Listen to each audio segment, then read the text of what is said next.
Good morning and welcome to Monday Coffee. I'm Pastor Jordan. As always, I'm happy that you are joining us. We've been going through this book called What is Wrong with Religion by Skye Jethani. And we've been talking about what is the problem with religion, when is religion good, when is it bad? And so today what we want to talk about is God does not exist to be used. And to start us off, I want to talk about Thomas Jefferson. Thomas Jefferson was one of our founding fathers, but Thomas Jefferson had some quirks. And one of those was that he went to the Bible and he cut out all the miracles that Jesus did in the Gospels. And he made his own Bible without miracles. He made the Bible so that it fit his beliefs and his political agenda. And so how do we do that with God? Thomas Jefferson isn't the only one that has done this in human history. We also do this all of the time. We remake God in our own image, the image that we want God to be. Surely you don't cut and paste God to match your political beliefs like Thomas Jefferson. Surely you don't assume that God agrees with all of your social and moral views. Because when we do that, we're making God into our own image. We've already talked about how religion is appealing because it offers us a sense of control in a chaotic world. But a sense of control only lasts as long as God looks, acts, thinks, and judges like us. So that's why we make God into our own image. If God is like me, then I am safe, I am right, and I am in control. So in America, we want a God who will serve all of our needs, fix our problems, and help us achieve our goals. We want a God in the same way we use a personal trainer or a vending machine. It becomes something like consumerism. We now view God as consumers. In our culture, that's all we do. We view everything through the consumer lens because that makes us the center of the universe. Whether it's personal liberty, whether it's personal freedoms, all of our advertising is geared towards the individual and how it's going to change our lives, that we are the center of the world. Religion markets God then that as a miracle product that can fix all of our needs, that can meet all of our goals and desires.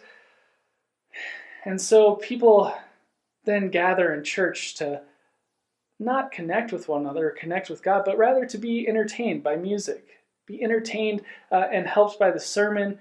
And if attendance declines then leaders in the church start to get worried and they survey the customers of the church and figure out how to improve what we are offering to bring more people in.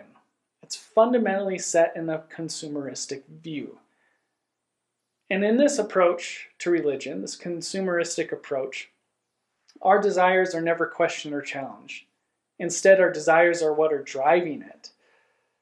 And in this approach also, you do not exist to serve God, but instead God exists to serve you. Because the consumer is always king. So our desires aren't always the problem, it's how we order them. What is more important to us? When we desire something more than God and it becomes the ultimate, that's when it becomes an idol. Timothy Keller said this. He said, "Idolatry is turning a good thing into an ultimate thing." And sometimes we do that with our religion. And so when we desire something more than God, two things happen. One, that thing will become our God if it becomes our ultimate concern.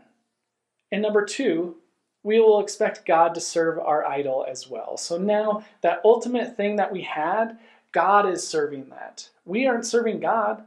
Now we're fitting God into our version to follow that idol. And this kind of reminds me of the story of the prodigal son. It's much like how the son left the father and used him to fund his wild living. We kind of treat God like that. We are that prodigal son. Both of these ways make us worship ourselves more than God. And so Jesus had a couple of things to say about this. First, Jesus said, "Whoever loves father or mother more than me is not worthy of me, and whoever loves son or daughter more than me is not worthy of me." From Matthew 10:37.